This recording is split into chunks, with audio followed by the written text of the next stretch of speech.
the Bill of Rights. It was in the year 1689. So the Bill of Rights said what power the Parliament has, and it limited the rights of the monarch. For example, from now on, through the Bill of Rights, the monarch had to ask every year for new money from the Parliament to fund the army and the navy. And also during the time, the king or the monarch became more reliant on advisors and ministers, because now he needed the approval of the Parliament. He needed to say to the Parliament that they could have to do what he wanted, and they had to agree to it. So he was more in reliance on ministers and advisors. And also the first political parties, the Whigs and Torys, started to be established in the Parliament. Also during the time, the newspaper started and the free press started. In the year 1695, the newspapers could publish without a government license.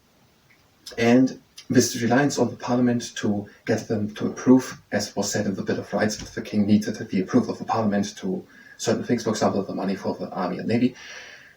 That became then more important 30 years later when George I was on the throne. George I, he was a German, and he couldn't speak good English, so he was more in reliance on his ministers and advisors to talk to the people in the Parliament that they were agreeing to the things he wanted to do in the country.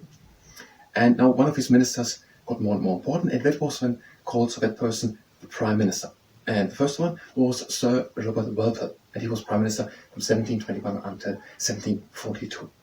So the Bill of Rights, 1689, said what power Parliament has and limited the rights of a king.